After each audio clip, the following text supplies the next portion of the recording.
Jamal wiped his hands on the apron and took a deep breath, feeling the familiar hum of the diner around him. The clinking of cutlery against plates, the low murmur of conversation, and the hiss of the coffee machine were sounds he had grown to love over the 5 years he'd been working here. He liked the predictability, the rhythm of it all, the way he knew exactly when Mrs. Donnelly would order her eggs over easy, or when the school kids would sneak in after practice to grab a slice of pie. But today, something in the air felt tense, like the calm before a storm he hadn't seen coming. The bell above the diner door jingled, and Jamal glanced up casually. That's when he saw the biker. He wasn't intimidating in the way people expected. He was tall and broad-shouldered, with a leather jacket worn soft from years of use, a patch-covered vest hinting at long journeys and a tight-knit brotherhood. His helmet tucked under his arm revealed a clean-shaven, serious face, eyes scanning the room like he was trying to find a quiet corner to sit. He didn't raise his voice, didn't swagger in with an attitude, he just walked in, quietly asking for a black coffee. It should have ended there. It would have ended there. But the group in the corner noticed him immediately. 3 young men, dressed sharply but carrying a brash arrogance that filled the room, nudged each other and smirked. Jamal had seen this kind of behavior before, people who needed someone to look down on to feel superior. They started whispering, throwing sly glances at the biker, muttering under their breath. At first, it was subtle, almost laughable. Then one of them, emboldened by the group, laughed loudly enough for the biker to hear. "Nice vest," the young man said, loud and mocking. "What's next? You riding a hog to get your morning coffee?" His friends cackled. Jamal felt a tightening in his chest, a heat rising that he had fought to control many times before. He wanted to go over and tell them to knock it off, to mind their own business, but he also knew how these confrontations could spiral. Still, something in the biker's calm, patient demeanor made Jamal's sense of fairness flare. This wasn't right. Another comment came, sharper this time, aimed to embarrass rather than joke. "Bet you smell like exhaust fumes and bad decisions," one of the young men sneered. The biker shifted his weight slightly but didn't respond, just stared at the counter and tried to tune them out. Jamal clenched his fists under the counter. Every fiber in him screamed to step in, and yet, he hesitated. Confronting them directly could be dangerous, could escalate into something bigger, and management didn't take kindly to any disruptions. But then the biker finally turned to take a sip of his coffee, and Jamal noticed the faint twitch of discomfort in his jaw. That was it. Jamal knew he couldn't stay silent. "Hey," he said, walking over, voice steady but firm. "Enough. Leave him alone." The diner went silent for a moment. All eyes turned toward Jamal. The young men laughed nervously, not expecting anyone to challenge them. "What's your problem, man?" one of them said, trying to mask his uncertainty with bravado. "We're just having a little fun." "You're harassing him," Jamal replied evenly, "and that's not acceptable in here. He's a customer. Treat him like one, or leave." He could feel the weight of his words, the mixture of fear and determination. His heart raced, palms sweaty, but he didn't flinch. The biker's eyes met his, and for a brief second, Jamal felt a nod of silent gratitude, like he had done the right thing, even if the cost was unknown. The young men paused, unsure of what to do. No one had ever confronted them like this in the diner before. Jamal stood his ground, jaw set, watching them slowly back off, muttering under their breath but clearly aware they'd lost this round. The biker gave a small, almost imperceptible nod toward Jamal, a subtle gesture that said more than words ever could. Jamal returned to the counter, feeling both relief and a twinge of anxiety. He knew that actions like this often had consequences. He poured the biker another cup of coffee, careful to keep his movements calm. "Here," he said softly, "on the house.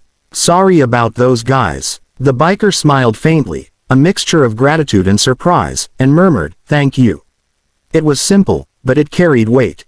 Jamal watched him settle at a booth near the window, sipping his coffee in peace at last. As Jamal returned to the kitchen, the hum of the diner seemed quieter now, almost reflective, like the whole room had shifted slightly. He knew he had done the right thing, but deep down, a knot of worry lingered. Standing up for someone shouldn't be this complicated. And yet, he couldn't shake the sense that today, nothing in this diner would ever be the same again.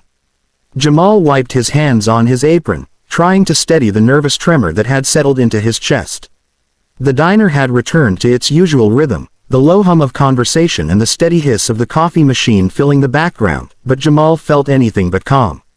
He knew it was only a matter of time before the consequences of his confrontation reached him.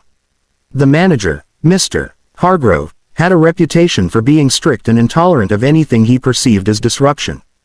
Jamal had walked a thin line today, defending the biker, and he could already imagine the lecture that awaited him. It happened sooner than he expected. A loud, sharp clearing of the throat announced the presence of Mr. Hargrove, who appeared in the kitchen doorway with his arms crossed. His eyes, usually hidden behind wire-rimmed glasses, were narrowed and sharp, glinting with disapproval. "Jamal," he said, voice low but cutting, "we need to talk." Jamal straightened up, trying to appear calm, though a knot of anxiety had settled in his stomach. "Yes, sir," he replied evenly, bracing himself for the inevitable. He followed Mr. Hargrove into the small office at the back of the diner, the smell of bleach and old paperwork making the room feel smaller than it already was. The door clicked shut behind them, and the manager's gaze pinned Jamal like a hawk spotting prey. "I just heard what happened out there, Mr. Hargrove said, his tone a mix of disbelief and irritation. "Confronting customers. You had no right to—" He stopped himself, realizing he could make a stronger point. "To confront paying customers. Do you understand how serious this is?" Jamal nodded slowly, choosing his words carefully. "I understand, sir, but they were harassing a customer. I just wanted to make sure he was treated with respect." His voice didn't waver, but he could feel the tension rising, thick and suffocating. "I couldn't just stand there and watch it happen." Mr. Hargrove's lips pressed into a thin line. "Jamal, I don't care if he was a biker or a poet or the president for all I care. My responsibility is to the business. To the customers. You risked causing a scene, and that could have cost the diner a lot more than you think." Jamal swallowed hard. He had rehearsed this moment in his head, imagining every possible argument, every way to convince the manager that what he did was right. But the words felt powerless against the cold certainty in Mr. Hargrove's eyes. "I understand that, sir," he said quietly, "but sometimes doing the right thing isn't the same as doing the easiest thing." The manager shook his head slowly, almost pityingly. "That's very noble, Jamal. Too bad nobility doesn't pay the bills. I'm afraid I have no choice but to let you go." The words hit him like a punch to the stomach. Jamal felt his knees weaken, a rush of disbelief mingling with anger and frustration. "You're firing me?" he asked, barely able to keep his voice steady. "For standing up for someone?" "Yes, Mr. Hargrove said flatly, handing him a termination notice. The paper felt heavier than it looked, as if the weight of injustice had been printed into it. "You can gather your things and leave by the end of your shift." "I'm sorry, Jamal, but rules are rules." Jamal's mind raced. He wanted to argue, to make the manager understand that what he had done was courage, not rebellion. But the look in Mr. Hargrove's eyes told him that no argument would change a thing. He folded the notice carefully, slipping it into his pocket, and nodded. "Understood," he said, trying to mask the storm of emotions churning inside him. As he walked back into the diner, the world felt different. The clinking of plates and low chatter now seemed distant, almost unreal. He passed the biker, who gave him a small, knowing smile, a silent acknowledgement that Jamal had done something meaningful even at great personal cost.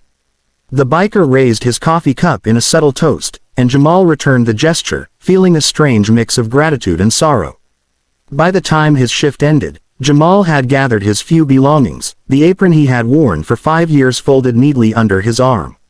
The sun was dipping low in the sky, casting long shadows across the parking lot as he stepped outside. The roar of distant traffic and the cool evening air felt liberating and terrifying all at once.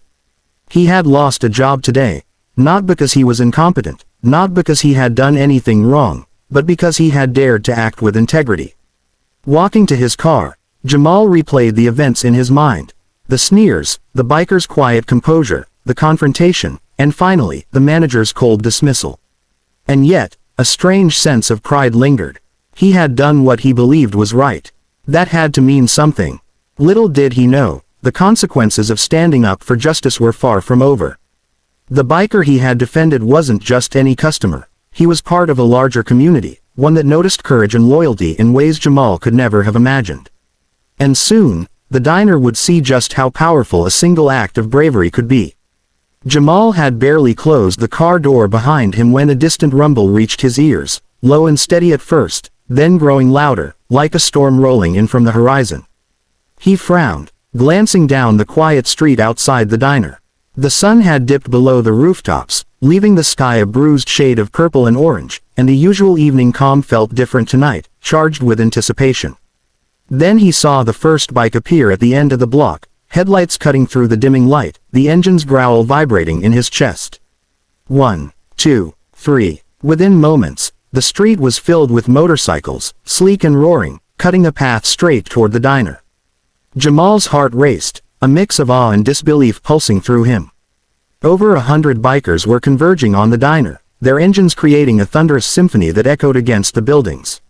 This wasn't a casual visit. This was a statement, and somehow, Jamal knew it was about him. He stood frozen on the sidewalk, watching as the bikers filled the parking lot, engines idling with a powerful presence that was almost tangible.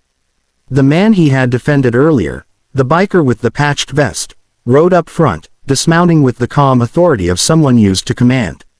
Jamal's pulse quickened. Each biker seemed to carry an unspoken code of loyalty, respect, and strength. They weren't here to cause trouble, he realized. They were here for him. The diner's neon sign flickered, casting red and blue light across the scene, illuminating the gleaming chrome of countless motorcycles. Patrons inside peeked nervously through the windows, unsure of what to make of the sudden influx. But Jamal didn't wait to see their reactions. He stepped toward the bikers, unsure whether he should greet them or keep his distance. The man with the vest approached him first, removing his helmet. His eyes were calm, but there was fire in them, a sense of purpose that Jamal couldn't ignore. "You stood up for me," the biker said simply, his voice carrying easily over the rumble of engines.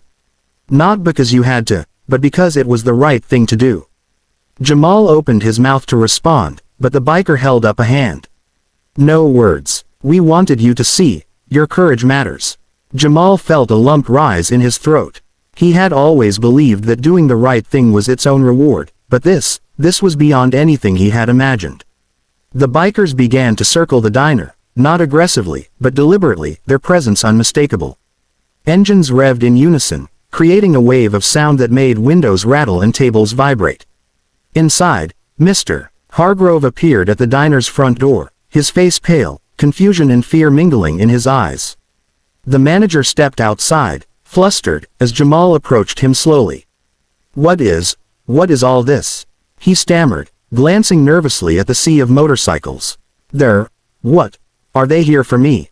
Jamal shook his head, trying to keep calm as the rumble of the engines washed over him. "No, sir, they're here for me, for standing up when it mattered." He gestured toward the biker with the vest, who gave a small nod of acknowledgement. "Sometimes the right thing isn't just noticed, it has consequences you can't ignore." The bikers began to dismount, moving toward the diner in small groups, surrounding the building with a quiet intensity. They weren't violent, but their sheer number and presence made it clear that this wasn't a casual visit. Jamal watched as each biker offered a nod, a fist bump, or a quiet word of respect. One woman, her leather jacket adorned with patches of past rides and charity events, smiled at him warmly. "You got our backs," she said. "Now we've got yours." Inside, the diner staff and remaining customers watched in stunned silence. Jamal's co-workers whispered, realizing that the quiet man they had seen as just another waiter had become something extraordinary in this moment. Even Mr. Hargrove looked shaken, the power dynamic of the room completely reversed. The manager's previous authority felt trivial, meaningless in the face of loyalty, courage, and respect that no one could dictate. Jamal stepped forward, raising a hand to quiet the murmurs. "Thank you," he said, his voice strong and steady. "Not just for today, but for reminding me that standing up for what's right isn't about fear.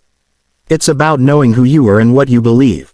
The biker with the vest clapped him on the shoulder, and others followed suit, a ripple of approval and solidarity spreading through the crowd. As engines idled and the last light of day faded, Jamal realized something profound. Losing a job had felt like an ending, a failure. But tonight, he saw it clearly. Doing the right thing had opened a door he never expected. Loyalty, respect, and courage weren't just ideals, they were living forces, embodied in the people who chose to act with them.